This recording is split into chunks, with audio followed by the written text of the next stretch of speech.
दोस्तों, स्वागत है आपका हमारे YouTube चैनल कॉमिक फैन पर। चलिए शुरू करते हैं। परमाणु की कॉमिक्स गुलाम। संजय गुप्ता पेश करते हैं गुलाम। कभी घोड़े धनवानों के लूटने का मुख्य कारण हुआ करते थे, क्योंकि डाकू उन्हीं पर बैठकर धनवानों को लूटने आया करते थे। लेकिन आज धनवान लोग खुद ही घोड़ों पर अपना धन लुटा रहे हैं। उन रेस कोर्सों में जाकर जहां ऐसी घुड़दौड़ आयोजित की जाती है जिन पर दांव पर लगा होता है करोड़ों रुपया, और करोड़ों के दांव वाली ऐसी घुड़दौड़ों में कभी कभी ऐसे दृश्य भी देखने को मिल जाते हैं।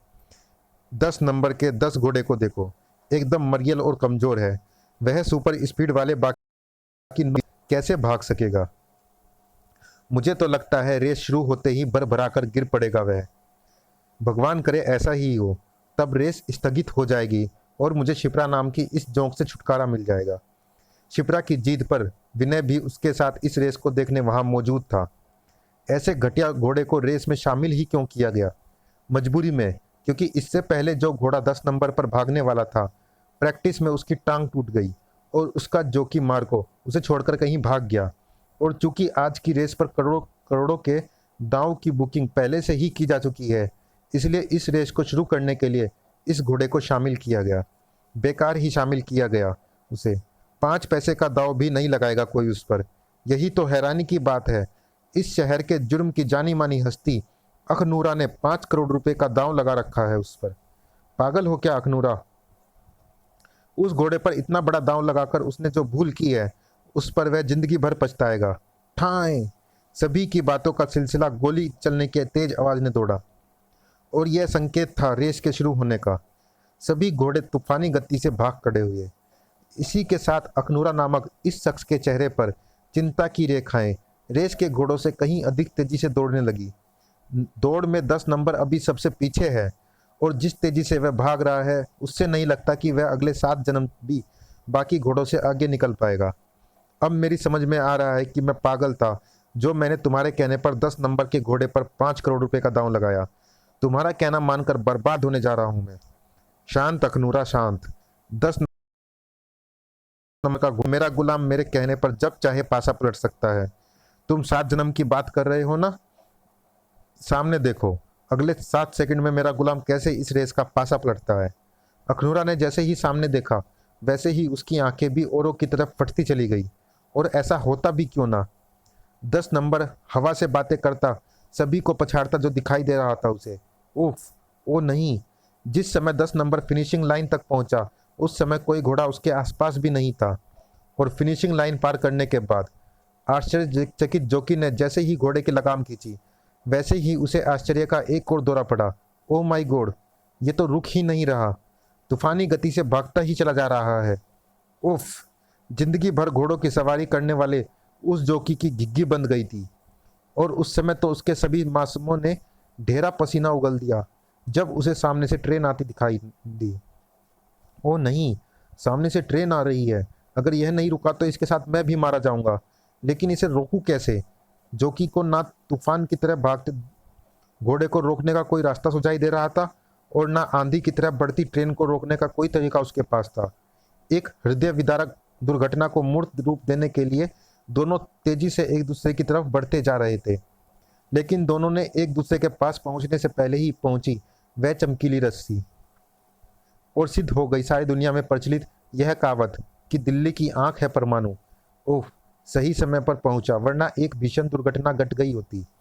लेकिन रेस के इस घोड़े को हुआ क्या, जो यह अपने जॉकी के लाख रोकने के बाद भी रेस कोर्स का मैदान छोड़कर रेलवे ट्रैक पर दौड़ रहा है? इसे वापस रेस कोर्स में ले चलता हूँ, इसके बाद देखूंगा। वहीं इसे शांत करके इससे इस तरह एकाएक पागल होने का कारण पता चलेगा। रेस कोर्स में ले जाकर परमाणु को उस घोड़े को शांत करने की जरूरत नहीं पड़ी, क्योंकि जैसे ही उस घोड़े के पांव रेस कोर्स की जमीन से छुए, वैसे ही वह शांत हो गया, हमेशा के लिए। डैड, इसे पोस्टमार्टम के लिए भेजना होगा। कमाल है, एक मरियल से घोड़े ने तूफानी स्पीड से भागकर रेस जीत ली, और फिर ऐसा भागा कि रुकने का नाम नहीं लिया। असंभव सा लगता है सब। जरूर उस घोड़े को कोई ऐसी प्रतिबंधित दवा दी गई है जिसने उसके दौड़ने की शक्ति को कई गुना बढ़ाने के साथ साथ उसके दिमाग को भी अनियंत्रित कर डाला। यह रहस्य घोड़े के पोस्टमार्टम के बाद शीशे की तरह साफ हो जाएगा। इसीलिए फिलहाल मुझे विनय बनना है, ताकि मैं पहले विनय को खोजती शिप्रा और फिर घोड़े से जुड़े रहस्य को जानने के लिए इंस्पेक्टर विनय बनकर पोस्टमार्टम हाउस पहुंच सकूं। ओ विनय, एन मौके पर पता नहीं तुम कहाँ चले जाते हो। काश यहीं रहते तो देखते कि परमाणु कैसे जोकी और घोड़े को उठाए उड़ता यहाँ पहुंचा था। बाय द वे, तुम गए कहाँ थे? टॉयलेट। इतना एक्साइटेड सीन देखने के बाद आदमी और जा भी कहाँ सकता है। वैसे यहाँ हुआ क्या था? शिप्रा ने बताया तो। अरे रे, अब कहाँ चले?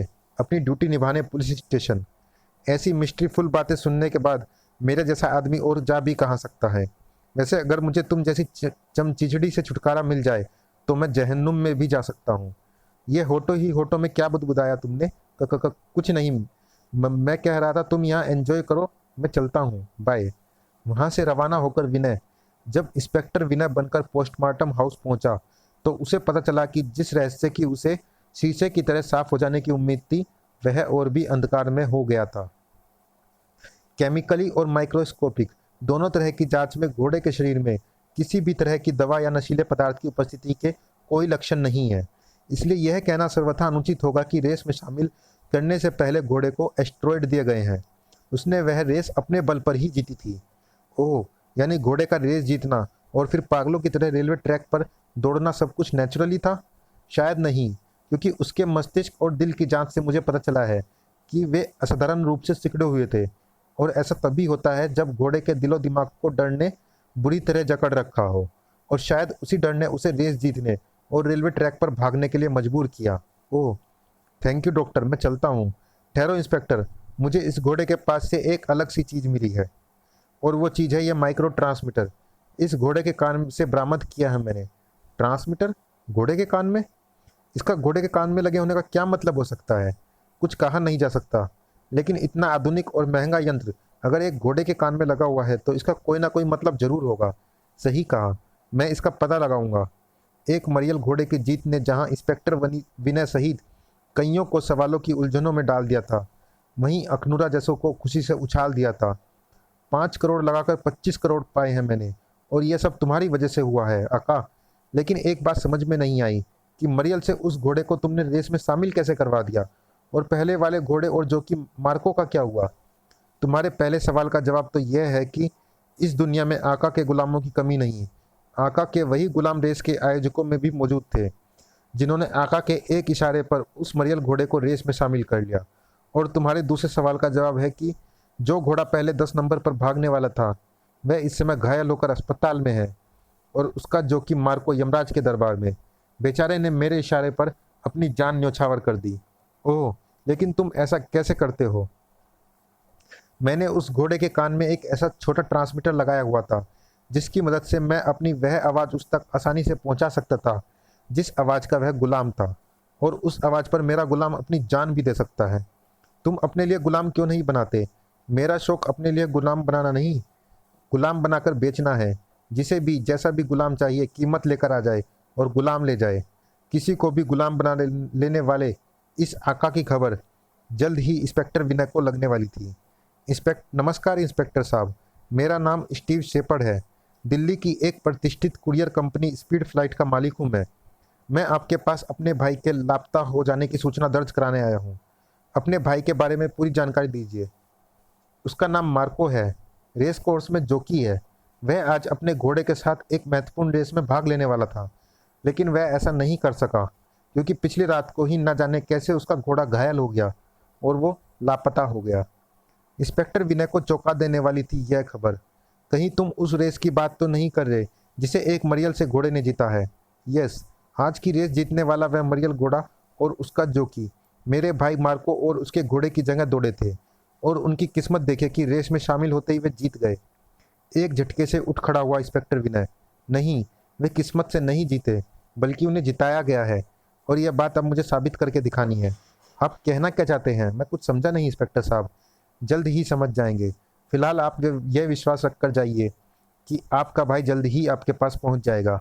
स्टीव शेपर्ड को आश्वासन देकर इंस्पेक्टर विनय तुरंत ही वहां से निकल गया। सिर्फ एक ही आदमी था जिसने उस मरियल से घोड़े पर 5 करोड़ रुपए का दांव लगाया था, जो कि मार्को के गायब होने, उस दौड़ से जुड़े सभी रहस्य को जानने के लिए मुझे उसी आदमी से मिलना होगा, और उस आदमी का नाम है अखनूरा। मुझे तुमसे कुछ बात करनी है। सॉरी इंस्पेक्टर, इस समय मैं अपने मेहमानों की मेहमान नवाजी में व्यस्त हूँ। मुझसे बात करनी है तो फिर कभी आना, और फिर कभी जब भी आना फ़ोन करके मेरे सेक्रेटरी से अपॉइंटमेंट ले लेना।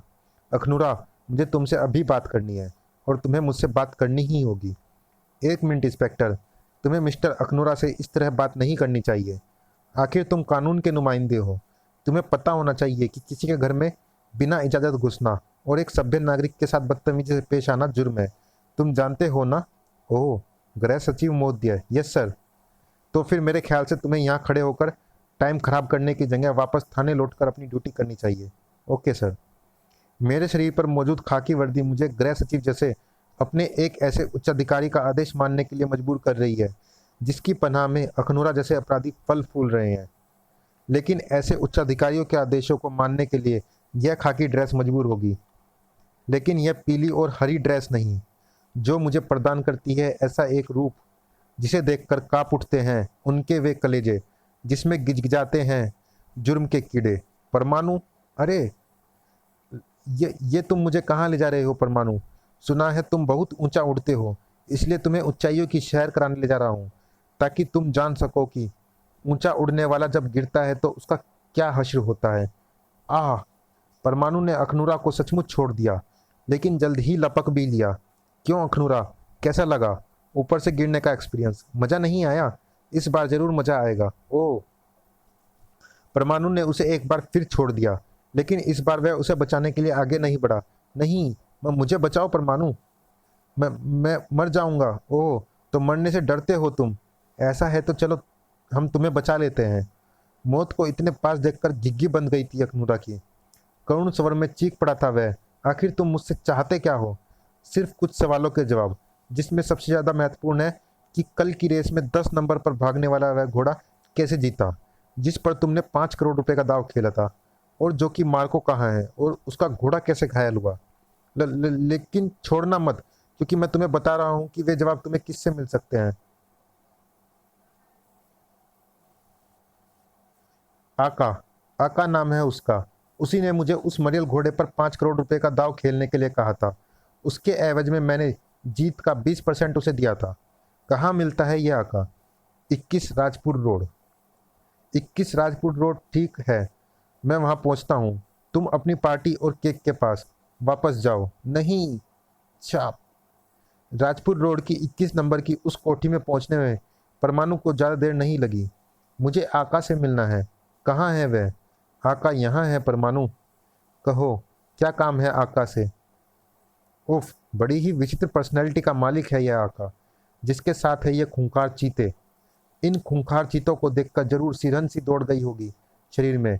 लेकिन डरो मत, ये चीते खूंखार जरूर है, लेकिन आका के गुलाम है। और आका का गुलाम वही करता है जो आका हुक्म करता है। यही जानने मैं यहाँ आया हूँ कि तुम्हारे हुक्म से क्या क्या हो सकता है आका। क्या एक मरियल घोड़ा रेस जीत सकता है? क्या एक अच्छा खासा घोड़ा घायल हो सकता है? क्या कोई जोकी रातों रात गायब हो सकता है? जवाब एकदम अप्रत्याशित था। हो सकता है, बिल्कुल हो सकता है। आका चाहे तो कुछ भी हो सकता है, क्योंकि उसका काम ही है अपने गुलामों से ऐसे असंभव काम कराना। यह रेस मेरे ही गुलाम घोड़े ने जीती थी, और मेरे ही गुलामों ने, जो कि मार्को के घोड़े को घायल करके मार्को को यमराज के पास पहुंचाया। और मेरे ही गुलाम तुझे चीड़ फाड़ कर बचा जाएंगे, क्योंकि यह सब जानकर, ओह, तू यहाँ से वापस नहीं जाने वाला, तू यहाँ आने वाला है, इसकी खबर अखनूरा ने मुझे दे दी थी। इसलिए मैंने पहले से ही यह तैयारी करके रख दी थी कि यहाँ आकर तू सीधा इन खूंखार चीतों के पेट में जाए। अटैक! आका के मुंह से निकले इस इकलौते शब्द ने उन दोनों चीतों के जिस्म में बिजली भर दी। गुर्र! और परमाणु को अपनी खूंखारता का आभास करा दिया। उफ! बचने के लिए लहराया परमाणु, तो एक असाधारण छलांग लगाकर उस तक पहुंचा एक चीता। उफ! परमाणु के शरीर पर अपने पंजों के गहरे निशान छोड़ दिए उसने। इसी के साथ दिल खोलकर ठाका लगाया आका ने। हा हा हा! आका के गुलाम उसका हुक्म मानने के लिए किसी भी ऊंचाइयों को छू सकते हैं। इसलिए इस पिंजरे में तू उड़कर या किसी और तरीके से बचकर निकल जाएगा, यह सोचना तेरी भूल है। परमाणु तुरंत ही सबला। मैं बचने की कोशिश सिर्फ इसलिए कर रहा था आका, कि मैं प्रकृति की इन नायाब देन को नुकसान पहुंचाना नहीं चाहता था। लेकिन अब मुझे पता चल गया है, तेरा हुक्म मानने के चक्कर में ये मेरी तरह तेरी अपना दिमागी संतुलन है, इसलिए तेरा दिमाग ठीक करने से पहले इन दोनों का दिमाग ठीक करना बहुत जरूरी है। बहुत नादान है तू आका, जो तूने ये सोचा कि चारों तरफ मौजूद ये सलाखें परमाणु को कैद कर सकती है। परमाणु तो वह हवा है जिसे ना कोई कैद कर पाया है और ना रोक पाया है। धड़ाक। तू जानवरों और लोगों को कैसे गुलाम बनाता है ये तो पता नहीं, लेकिन तेरे गुलाम बनाने का यह खेल अब खत्म हुआ। आज से तू आका नहीं, गुलाम कहा जाएगा। जेल की सलाखों का गुलाम। परमाणु के उस तेज वार ने गुलाम के मस्तिष्क से होशों को छीन लिया। इसे जेल पहुंचाने के लिए फिलहाल इसका हवालात में पहुंचना बहुत जरूरी है, और इस काम को इंस्पेक्टर विनय अच्छे ढंग से कर सकता है। तुरंत ही वहां से रवाना हुए परमाणु को इंस्पेक्टर विनय बनकर दोबारा वहां पहुंचने में ज़्यादा देर नहीं लगी। जल्द ही आका को होश आया तो उसने अपने आप को सलाखों के पीछे पाया। ये मैं कहाँ हूँ? हवालात की उन सलाखों के पीछे, जहां से निकलकर अपराधी सीधा जेल की चार दीवारियों के पीछे पहुंचता है। तुम भी वहीं पहुंचोगे आका?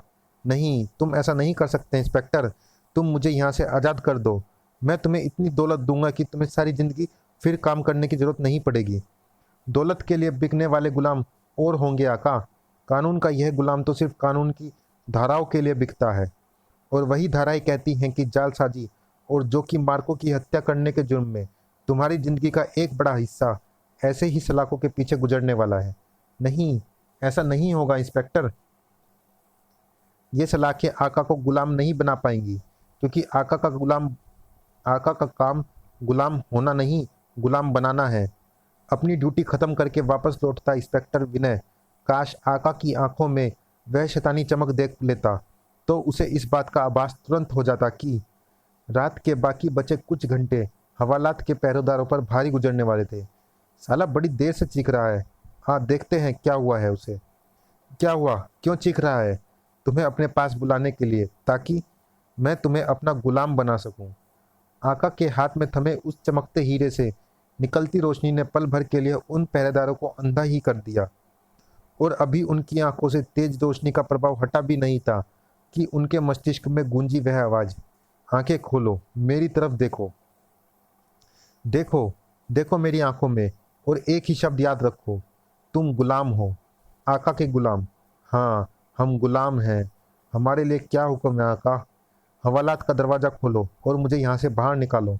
गुलामों को भला आका का हुक्म मानने से क्या एतराज़ था? पलक झपकते ही हवालात से बाहर था आका। शाबाश मेरे गुलामों, अब मुझे यहाँ से बाहर ले चलो, इस बात का ध्यान रखते हुए कि कोई मुझे रोक ना पाए, कोई मेरे पीछे ना आए। ऐसा ही होगा आका। अपने आका को जो जुबान दी, उस पर पूरी तरह खरे उतरे हुए गुलाम। अपने आका के पीछे उन्होंने ना किसी को जाने दिया और ना किसी को उसे रोकने का मौका दिया। आका नाम का पंछी पिंजरा तोड़कर उड़ चुका था, और इंस्पेक्टर विनय हाथ मलता रह गया था। उफ, इन दो सिपाहियों की मदद से आका हवालात से भाग गया, और इन सिपाहियों को कुछ भी याद नहीं कि कब इन्होंने हवालात का ताला खोला और कब इन्होंने अपनी बंदूकों से सभी को रोककर आका को भाग जाने का मौका दिया। मुझे उसे जल्दी ही वापस लाना होगा, क्योंकि अगर ऐसा नहीं हुआ तो इन बेचारों को अपनी नौकरियों से हाथ धोना पड़ेगा। और वैसे भी आका जैसे अपराधियों के लिए सबसे अच्छी जगह जेल की काल कोठरी ही है। लेकिन मैं उसे इंस्पेक्टर विनय के रूप में जल्दी नहीं ढूंढ सकता। उसके लिए तो मुझे परमाणु बनना होगा। परमाणु बनकर इंस्पेक्टर विनय को आका को ढूंढने में ज़्यादा देर नहीं लगी। वह रहा, अपने आप को छिपाने की कोशिश में जुटा हुआ। अच्छा हुआ मैंने परमाणु बनकर इसे गायब होने से पहले ही ढूंढ लिया। आह, कहाँ चले आका? इस शहर में परमाणु की आंखों से बचकर भागना इतना आसान नहीं। यह बात मैं जानता था परमाणु, इसीलिए छिपने की जगह मैं इस तरह सड़क पर खुलेआम घूम रहा हूँ, क्योंकि तेरी आंखों से बचने का मुझे एक ही तरीका सुझाई दिया कि तुझे बना लिया जाए अपना गुलाम। उस चमकते हीरे से निकलकर किसी को भी गुलाम बना देने वाली रोशनी ठीक परमाणु की आंखों से जा टकराई। चलिए दोस्तों, अगले मिलते हैं अगले भाग में। इस भाग में इतना ही। तब तक के लिए धन्यवाद।